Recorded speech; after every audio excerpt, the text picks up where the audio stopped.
Bueno, los técnicos, gloria a Dios. Dios es bueno. Dios es bueno y hoy es un tema sumamente interesante en la vida de cada uno de nosotros.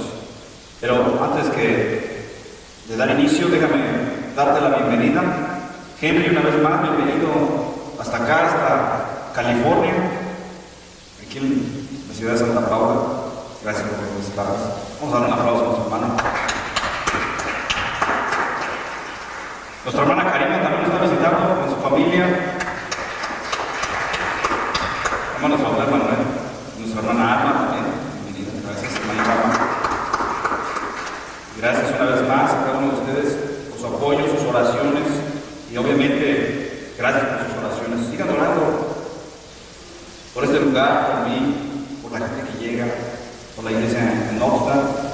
Estamos orando por el próximo servicio, el día 20 de diciembre, que es un servicio de alcance, un servicio de evangelización, con el propósito de alcanzar más gente para el reino de los cielos, para Cristo. Y estén orando también por las familias que... Ora por cada una de las familias. Sabes que hay necesidad económica, matrimonial, los hijos, trabajo. Estamos orando por la iglesia, estamos orando por la iglesia ya en North Carolina, South Carolina, en Charleston. Y si ya está ahí por Charleston, ok. Entonces estamos orando también allá por la obra ya. Y igual el Espíritu Santo sigue moviendo allá, aquí, en todas partes donde se predique la palabra de Dios, se enseñe la Biblia. Y sin más que decir, acompáñame a Mateo capítulo 17.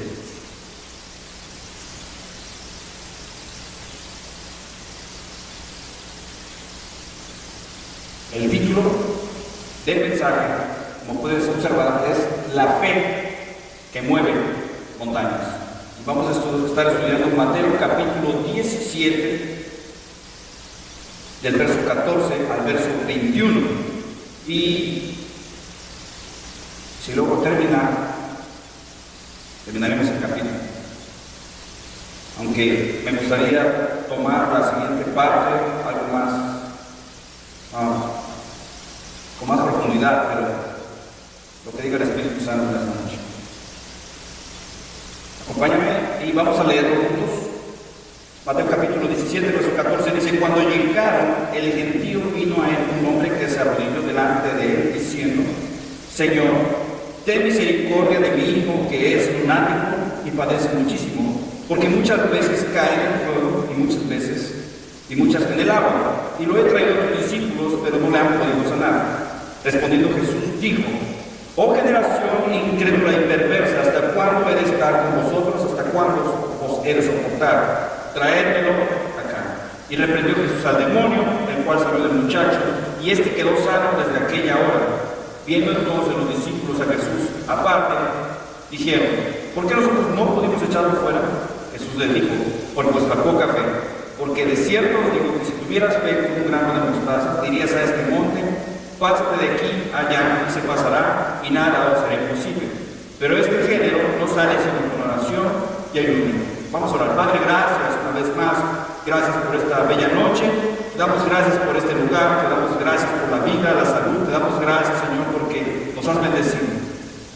Te doy gracias, Señor, porque también en las pruebas y en la tribulación, Señor, tú deseas un desarrollo de parte de nosotros, un crecimiento, y yo te ruego, Señor, que este sea un buen momento para ver y desarrollar esa fe que tanto esperas de nosotros. Ayúdanos a pulirla, sigue usándonos, Señor, sigue glorificando tu nombre a través de nosotros. Señor, expande tu reino aquí en Oxnard, en Santa Paula, en Oxnard, en Charleston. Padre, glorifícate en cada una de las ciudades donde tu palabra es predicada. Señor, una sana enseñanza está enseñando, Padre. Glorifica tu nombre, Jesús. La gente te necesita, Señor, a pesar de que ellos no lo vean, te necesitan. En el nombre de Jesús. Amén. Ok, el contexto. Desde el capítulo 16 vemos que los fariseos y los saduceos lo tientan a pedir una señal. Sus discípulos desarrollan su entendimiento espiritual, lo llamamos su músculo espiritual, para la revelación que vendría adelante, la revelación de que Jesús es el Cristo, el Hijo del Dios viviente.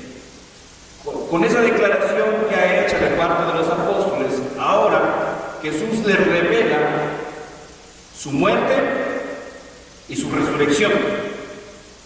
Pero en ellos no lo entendieron. Una vez más, su músculo espiritual no está trabajando. Vuelven a entrar a trabajar o a ver las cosas de Dios, las cosas de Dios con la carne, con el entendimiento, con la sabiduría. Pero Jesús, al ver eso, al ver que la mala noticia de que Él iba a morir, trae desesperanza a la vida de ellos, Él los aparta a 3 de ellos, a Jacobo, a Pedro y a Juan, los aparta para revelar su gloria y con ello mismo poder afirmar lo que Él les había dicho acerca de su naturaleza y acerca de su propósito, de su obra de morir y resucitar al tercer día. Ellos ven, ya no usan el entendimiento espiritual, aquí ellos están viendo con sus ojos y lo están oyendo con sus oídos carnales. No, aquí no está trabajando el espíritu, ellos están viendo esta escena a 4K, lo están viendo bien, no hay una revelación espiritual como la hubo anteriormente. Y ahora Jesús va a preparar a sus discípulos, los va a empezar a enseñar, va a dejar las multitudes y ahora se va a dedicar a ellos y va a empezar primeramente con un tema, el tema de la fe. ¿Por qué es tan importante para Jesús dar inicio con el tema de la fe? Porque su muerte se acerca. Y ellos tenían que verlo desde ese punto de vista, con el músculo espiritual de la fe, porque no lo estaban entendiendo, ni lo habrían de entender. Había incredulidad en sus corazones. La fe que mueve montañas, soy increíble el título, la fe que mueve montañas. Pero lo cierto es que en nuestra naturaleza no vemos esa clase de fe nosotros. No. Y lo vamos a ver en la vida de ellos. Porque Él les dice en el verso clave de este pasaje, Jesús les dijo: por vuestra poca fe. La traducción correcta no es poca fe. Es increíble, pero observé y la traducción correcta es por vuestra o por su incredulidad. Por su incredulidad. Porque de cierto os digo que si tuvieres fe como un grano de mostaza, dirías a este monte: pásate de aquí a allá y se pasará, y nada os será imposible. Vemos que en ellos no hay poca fe, hay incredulidad. Ahora, Jesús va a utilizar la condición o la enfermedad del hijo único de un hombre y la ineficacia de sus discípulos para dar una fuerte lección sobre la fe y la oración. La fe y la oración. ¿Cómo trabajan conjuntamente? Dios el Padre revela la naturaleza de Jesús a través de Pedro. Jesús revela una comunidad de creyentes donde la muerte no tendrá ningún poder sobre ellos. Jesús revela su propia muerte y resurrección, haciendo evidente su poder sobre la muerte. Sus discípulos se niegan a que su maestro sufra y muera. Jesús les revela que inclusive el precio por seguirlo será sus propias vidas. Y es un desenlace en el capítulo 6, donde Jesús les da malas noticias con respecto a Él y sus discípulos. Las malas noticias es la muerte de Jesús y la muerte de ellos, morir. ¿Recuerdas lo que te explicaba la semana pasada? Cuando alguien que te da la mala noticia de que va a morir, de que hay un duelo antes de la muerte, donde había dolor, tristeza, desesperanza, donde la esperanza juega un papel muy importante. Por eso la transfiguración, porque el propósito de Jesús era transformar su desesperanza en esperanza. Su alegría se convierte en tristeza. ¿Por qué su alegría? Porque ya habían tenido una revelación increíble en Cesarea de Filipo, pero ahora se está convirtiendo su alegría en tristeza, su esperanza en Jesús como su Cristo, como su caudillo, como su Salvador, en desesperanza. Pero Jesús toma a 3 de sus discípulos para mostrar su gloria como el unigénito Hijo de Dios. Ahora, en esta historia, como te acabo de decir, Jesús utiliza la condición, la enfermedad del Hijo único de un hombre y la ineficacia de sus discípulos para sanar a este muchacho. Vamos a ver primeramente el contexto en este pasaje. Veamos el entorno, el ambiente, cuál es el ambiente que estaba pasando. Dice el verso 14, dice el verso 14, Mateo capítulo 17, verso 14, dice: cuando llegaron al gentío. Lucas nos dice que fue al día siguiente que bajaron del monte de la transfiguración, donde Jesús se transfiguró y mostró su gloria y su esplendor a estos 3 discípulos. ¿A dónde llegaron? A donde había una multitud, muchas personas. Marcos dice que cuando regresaron a donde estaban los demás discípulos, vieron que los rodeaba una gran multitud y que además agrega Marcos que algunos maestros de la ley religiosa discutían con ellos. Entonces estaba la multitud, la gente, estaban los discípulos que se habían quedado, que no habían subido al monte, y ellos estaban discutiendo con los maestros de la ley religiosa, con los escribas. Cuando la multitud vio a Jesús, todos se llenaron de asombro y corrieron a saludarlo. ¿Sobre qué discuten?, preguntó Jesús. Estaban discutiendo, ¿por qué? ¿De qué? ¿Recuerdas que ellos le habían pedido una señal en la ciudad de Dalmanuta? Y él rechazó a ofrecerles una señal. Y ahora están los discípulos allí, los discípulos que se habían quedado de Jesús, y no pudieron hacer el milagro, no pudieron sanar al muchacho. Ellos estaban demostrando la ineficacia de su maestro, de que él no había podido mostrarles una señal y que ustedes no pueden sanar aún. ¿Qué clase de Salvador es con el que se estaban juntando? Ahora, quiero que notes algo. Les da la mala noticia. Ellos no entienden. Su mente, su corazón, su carne empieza a trabajar y empiezan bueno, ¿qué onda? ¿Qué onda? Cristo tenía que reinar. ¿Por qué tiene que morir? Y ahora, esos solamente son términos, pero yo te expliqué la semana pasada que ellos ya habían pasado a ser una familia. Ellos ya eran una familia. Jesús con sus 12 eran una familia. Y dentro de una familia, cuando hay una mala noticia de esta clase, hay dolor. Entonces ellos se habían quedado con este dolor. Habían pasado 6 días, Jesús toma 3 de ellos, pero los que se quedaron con el dolor. Ellos estaban preocupados. Ellos ya no estaban viendo con sus ojos espirituales, ellos estaban sintiendo. Sus emociones estaban trabajando.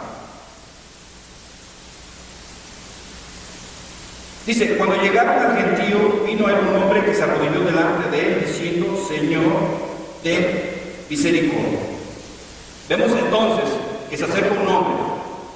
Dice Mateo que se arrodilla, llamando a Jesús Señor, clamando por misericordia. Ahora no voy a entrar en muchos detalles con todo esto, ¿sí? Porque el enfoque no es el hombre ni el hijo, ni la sanación. El enfoque es la fe que tuvieron para sanar a este hombre. Marcos y Lucas mencionan que el hombre le llamó maestro. Marcos dice que el hombre trajo y Lucas dice que el hombre rogó que viniera. Simplemente el enfoque es distinto, ¿ok? No hay contradicción ahí. Ahora, su necesidad, ¿por qué busca a Jesús? Señor, ten misericordia de mi hijo. Su necesidad es su hijo.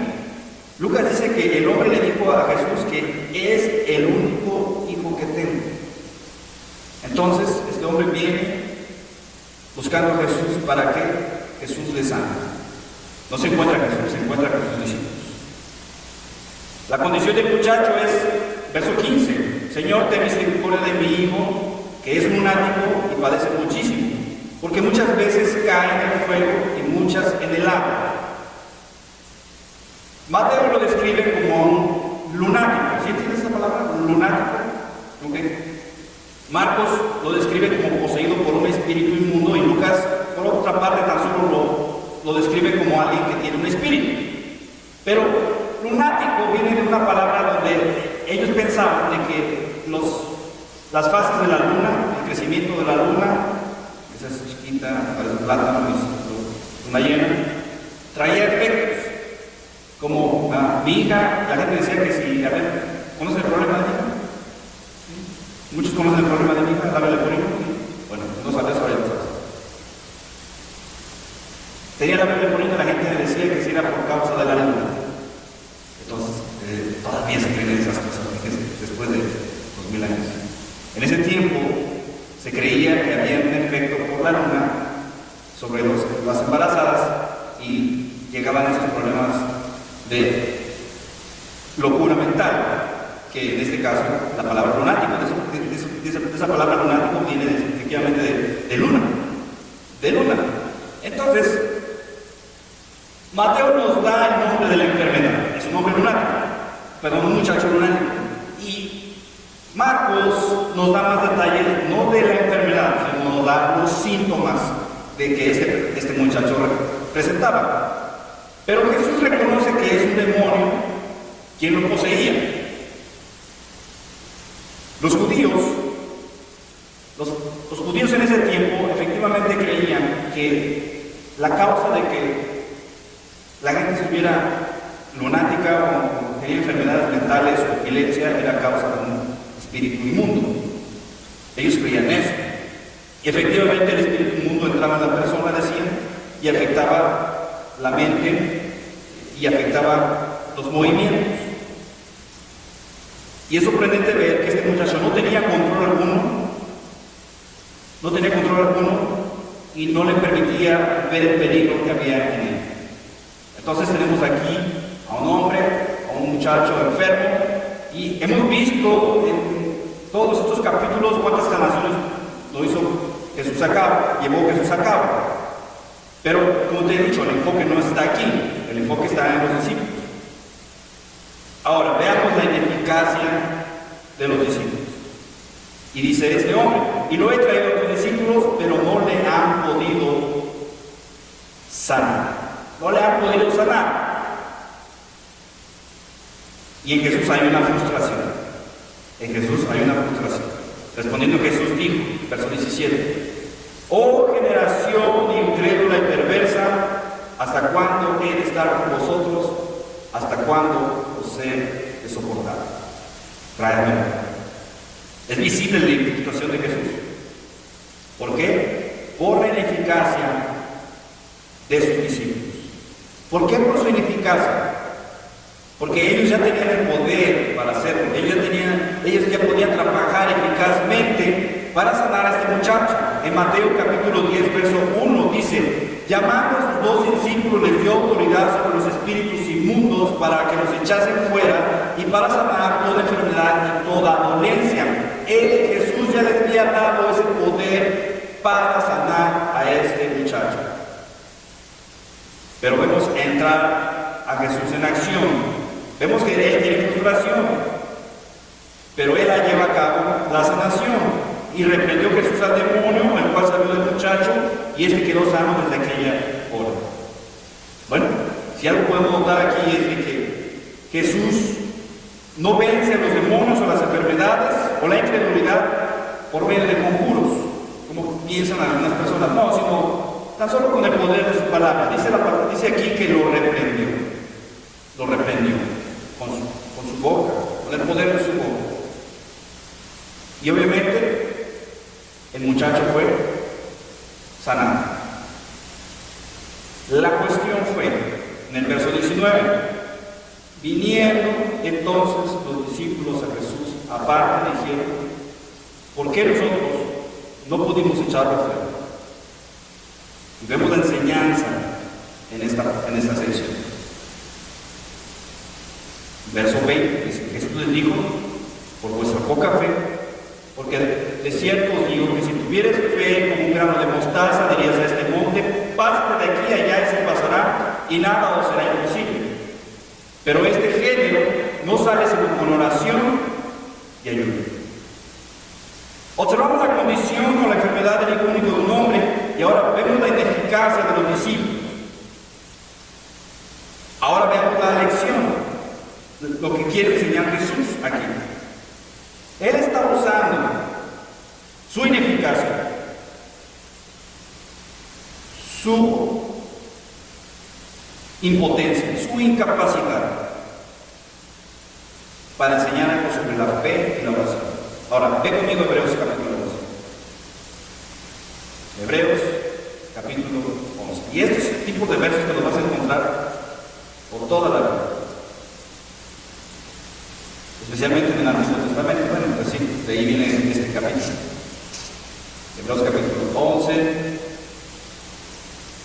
Vamos a leer el verso 1. Dice, es pues la fe, la certeza de lo que se espera, la convicción de lo que no se ve. Porque por ella alcanzaron buen testimonio los antiguos. Por la fe entendemos haber sido constituido el universo por la palabra de Dios, de modo que lo que se ve fue hecho de lo que no se veía. Y ahí empieza. Por lo cual, por la fe Abel ofreció a Dios más excelente sacrificio que Caín, por lo cual alcanzó testimonio de que era justo, dando Dios testimonio de sus ofrendas, y muerto aún hablaba por ella. Por la fe Enoc fue traspuesto para no ver muerte, y no fue llamado porque lo traspuso Dios, y antes que fuese traspuesto tuvo testimonio de haber agradado a Dios. Y sigue Noé, Abraham, Jacob, David, Rahab. Vemos aquí el Dream Team de la fe en este capítulo, el salón de la fe, el récord Guinness de la fe. Y volteas a ver a los discípulos de Jesús y los ves como hombres de poca fe. Créeme, batallé mucho para poder ver y poder ver lo que Jesús está tratando de hablarnos aquí. Hombres de poca fe. Y pensándolo bien, creo que yo me incluyo con este término. Vemos el salón de la fama de la fe. Vemos este récord que deja aquí Hebreos y lo comparamos con estos hombres de poca fe. Conmigo. No sé, tal vez contigo. O tal vez, no sé. Pero algo que he aprendido y notado es de que entre nosotros no hablamos mucho acerca de nuestra poca fe.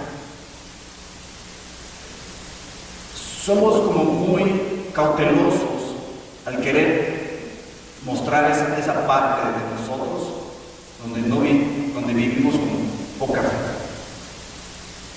Y te estoy hablando desde gente pesada dentro de la iglesia. Y hermanos fuera que conozco también, conozco bastantes hermanos en la iglesia, fuera de la iglesia, en otras iglesias, y siempre lo que noto es la gran fe que tienen, y lo que yo también puedo decir, pero no es muy común escuchar a alguien decir, ¿sabes qué, hermano? No tengo fe. No se oye mucho. No se oye mucho.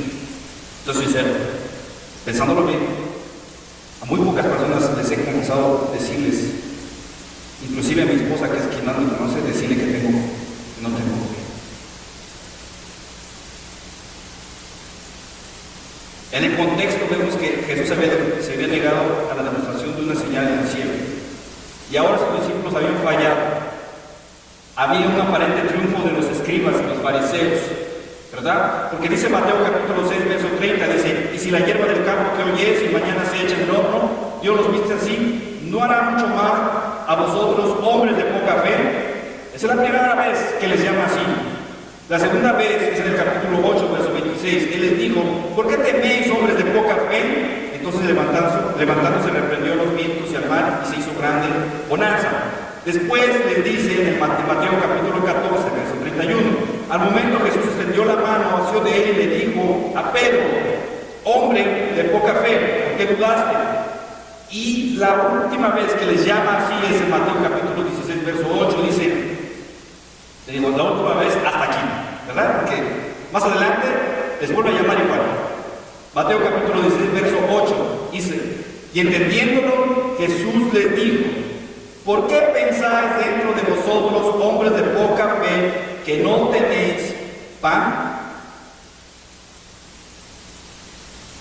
Es común en la iglesia y en aquellos tiempos colocar a los apóstoles o a las personas santas o a los otros santos como personas eminentes. Hoy hablaba con Marcos, cuando era con San Marcos, y él me mencionó igualito eso para seguro, de que la gente piensa que porque lo ve cantando es mucho más espiritual que los que están allá abajo. Y eso es lo que se piensa. Yo quiero que lo logres creer, tal vez cuando empezaste a caminar con el desierto, pero llegas a una madurez espiritual donde ya eso no es cierto. Hay una debilidad en la fe, tanto de los que se paran aquí como los que están sentados. ¿Sí? No hay tal cosa de poner a estos hombres, a los apóstoles, como eminentes en la fe. Ellos, al igual que yo y al igual que tú, luchaban con la incredulidad. Luchaban con la incredulidad, así como personas luchan con el alcoholismo, personas luchan con pornografía, personas luchan con tantas cosas, pero también luchamos con la incredulidad. Lo queramos ver o no, como cristianos maduros o inmaduros, luchamos con la incredulidad. Jesús les llama: oh generación incrédula y perversa. Ellos pasaron de tener poca fe, a incrédulos. Avanzaron y retrocedieron.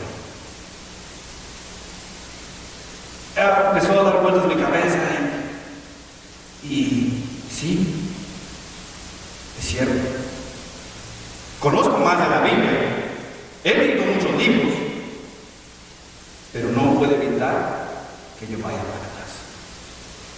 Nada de eso puedo evitar. ¿Sí? No importa la cantidad de información que tú conozcas de la Biblia, vas a caminar para atrás. Vas a luchar con la incredulidad.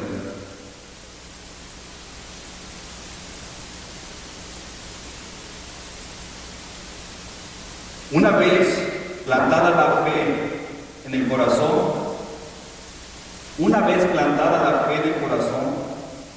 tiene que crecer.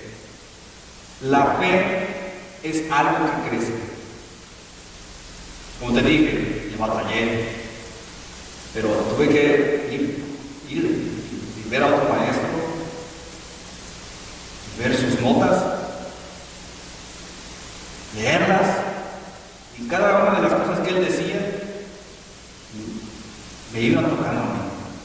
Sí, así soy. Así soy. Porque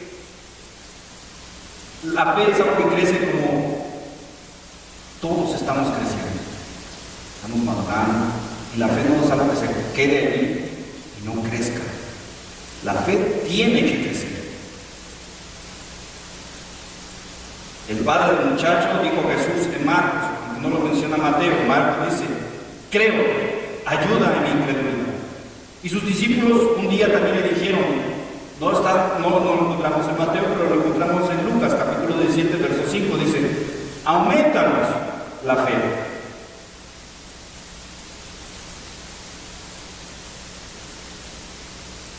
La verdadera fe, un cristiano maduro reconoce que la fe verdadera a veces puede estar mezclada con incredulidad. La verdadera fe está mezclada con incredulidad. Sí, es lo que te decía al respecto de avanzar y retroceder. Vamos a batallar con la incredulidad. Ahora, entonces podrías decirme, hermano, entonces quiere decir que no tengo fe. No, sí tienes fe. No importa el tamaño de la fe, sigue siendo fe. Sigue siendo fe. El tamaño de un diamante no importa, sigue siendo un diamante, sigue estando. Chiquito, grande, sigue siendo un diamante. Entonces no importa el tamaño de tu fe o de mi fe, sigue siendo fe. Aunque no todos recibimos la misma cantidad de fe, porque quien da la fe es Dios, la fe crece y la fe se fortalece. Y sé que algunas veces es más débil. Ahora lo entiendo, sí, lo he vivido. Que aunque yo quería decir no, yo tengo una fe fuerte, o sea, Dios me ha demostrado que no.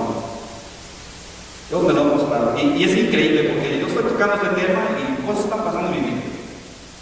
Cosas pasan en mi vida para enseñarme, abrirme los ojos, poder ver el corazón de estos hombres, mi corazón. Sí, yo sé que no todos recibimos la misma cantidad de fe, pero la fe crece y se fortalece. Dios, por su gracia, es que va a alimentar y va a cultivar tu fe hasta volverse lo que fue.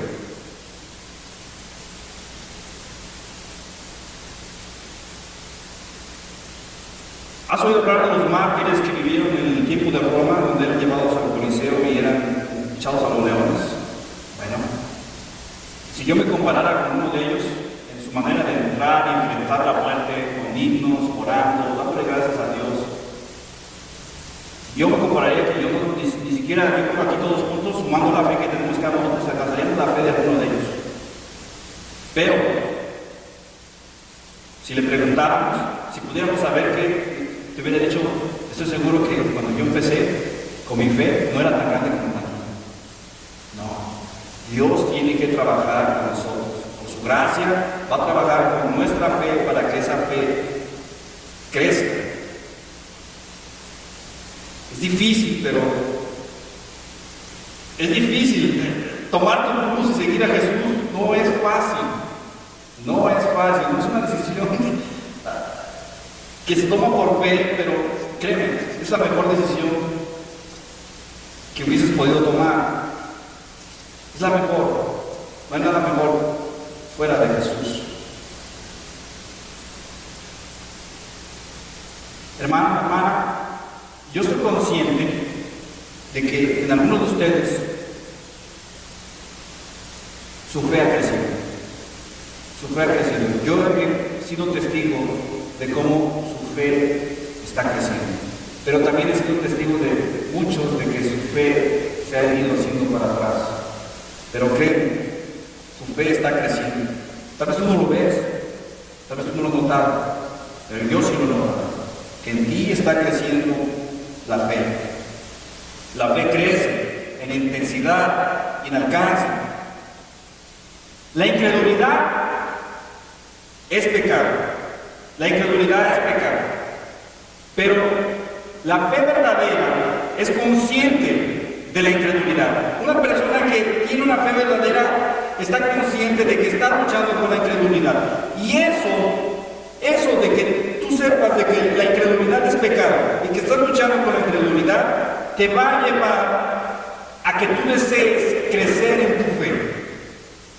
Si tú no estás consciente de que luchas con la incredulidad, no vas a crecer, no vas a desear crecer en la fe. Es importante que notes y te des cuenta de que hay incredulidad en ti y que necesitas y que tienes que desear más fe. Ahora, el crecimiento de la fe se puede obtener. El crecimiento de la fe se puede obtener. Y es aquí donde entra Jesús. Dice, porque nos da una relación entre la fe y la oración. Nos da una relación entre la fe y la oración. Mover montañas solamente era un proverbio rabínico para describir que los rabinos tenían un poder para hacer cosas imposibles. Pero simplemente era un término, no que literalmente vas a mover montañas, sino que vas a lograr hacer cosas imposibles.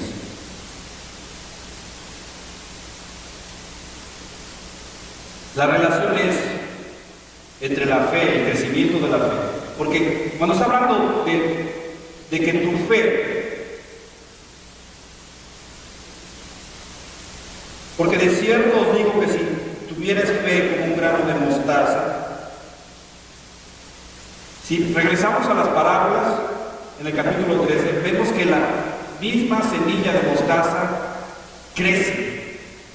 Entonces está hablando de una fe que crece, de una fe que crece, que está creciendo, que es lo que acabamos de hablar. Y ahora dice que como tuvieras una fe tan pequeña, vas a poder lograr hacer cosas imposibles. Pero, ¿cómo puedo obtener esa fe? Ahora, sé que se puede desear, pero te tienes que dar cuenta de tu pecado, de tu incredulidad, de desear. Y ahora es cuando vas a ¿qué? A la oración. A la oración. Buscar a Dios en oración va a dar resultado que tu fe crezca. De que tu fe crezca. Por eso dice Jesús en el verso 21. Pero este género no sale sino con oración y ayuno. Y hermano, es muy común en la iglesia que el cristiano no ora. No ora. No ora. Ahora, no solamente la oración va a ayudar con el crecimiento de la fe, también la lectura de tu Biblia, y es obviamente que también el poder del Espíritu Santo. El poder del Espíritu Santo. Tiene que ver esta relación entre orar y desear tener más fe. Tener más fe. Ahora, si ves el contexto, ellos están metidos en un montón de problemas. Tienen problemas, ¿verdad?, con el anuncio de la muerte de Jesús. En segundo lugar, Jesús dice en el verso 22, estando ellos en Galilea, Jesús les dijo, el Hijo del Hombre será entregado en manos de hombres y le matarán, mas al tercer día resucitará. Y ellos se entristecieron en gran manera. Estos camaradas, estos discípulos, tenían una fuerte presión en ellos. Su maestro se iba a morir. A ellos no les agradaba esa idea de que su maestro fuera a morir. Y por eso su fe, su poca fe que ellos tenían, retrocede. Entonces, va a ser común que en tus problemas, cuando lleguen las malas noticias, tu fe va a retroceder. Pero ahora, ¿cuál es el principio que Jesús dice aquí? Bueno, tienes que orar. Tienes que orar. Tienes que orar. Dice Santiago capítulo 5, verso 16, la oración eficaz del justo puede mucho. La oración eficaz del justo puede mucho. Tenemos que orar. Y es bien importante que estemos orando. Es bien cómodo cuando no tenemos problemas, no orar. ¿Sí? Es bien común.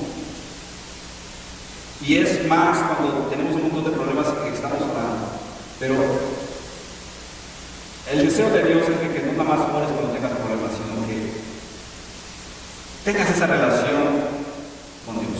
Créeme que hasta parece una maldición, porque parece como que más sabes y más te olvidas de Dios, más te olvidas de entrar en esa relación de oración con Dios. Ahora, esa relación de oración con Dios es algo que se tiene que aprender, que se tiene que desear buscar. No te vas a hacer un hombre espiritual simplemente diciendo, oh, yo jamás voy a lograr hacer algo así. No. Dios, hay una canción ahorita bien famosa que está en la radio, pero habla de que el mismo poder que hubo en Jesús para resucitarlo de los muertos es el mismo poder que habita en nosotros. Y que ese poder está disponible para nosotros. Entonces, la mayoría de ustedes conocen a Quique Torres. Es decir, oh, ese hombre, wow, predica super wow, ¿verdad? Y parece que mueve montañas, pero Dios también tiene ese mismo poder para dártelo a ti. A ti. ¿Sí? No nada más al pastor Juan o al pastor Omar, sino también a ti. Ajá. Ese mismo poder que resucitó a Jesús de los muertos está en ti. El problema es que no lo deseamos así. Ajá. No lo deseamos. Y créeme, si Dios, tú deseas algo así, Dios te lo va a hacer. Ajá. Porque el único propósito de todo eso es de que que Dios se glorifique en ti. Ahora, como regresamos y como siempre lo decimos, es de que ya todo depende de ti si lo deseas o no. La fe está allí, la fe crece, la fe es fe, no es de que se pierda, no, aquí está, simplemente retroceder, pero tú tienes la herramienta para lograr hacer que esas montañas se muevan. Tú la tienes en tu mano, tú la tienes en ti. No hay ninguna excusa. No hay excusa para que tú digas, yo no puedo. Yo no puedo. Dios dice, sí puedes. ¿Por qué? Porque Él la tienes. Lo tienes a tu disposición. ¿Ok? Vamos a orar. Padre, gracias, Señor, te doy por tu palabra. Te doy gracias, Señor, gracias por la fe, Señor, que nos has depositado. Gracias, Señor, porque la moldeas, trabajas con ella. Señor, tú estás haciendo, Señor, lo posible, estás haciendo lo imposible, Señor, para que nosotros crezcamos. Yo te ruego, Señor, que pongas en nuestro corazón un deseo de seguir creciendo, un deseo de seguirnos desarrollando, un deseo de seguir adelante, Señor, con este llamado. Y podamos hacer cosas increíbles para tu nombre, podamos hacer cosas gloriosas para ti, Señor. Padre, que, Señor, aunque no podamos, Señor, mostrar ciertas habilidades en el mundo, Señor, Padre, podamos demostrar, Señor, en donde estamos, que somos personas, hombres, mujeres de gran fe, Señor, que está creciendo, que está madurando, Padre, que podamos sorprender al mundo por la fe, Señor, que está en nosotros. Ayúdanos, Señor. Sigue exhortándonos a seguir creciendo. Gracias por tu palabra. Gracias, Espíritu Santo. En el nombre de Jesús.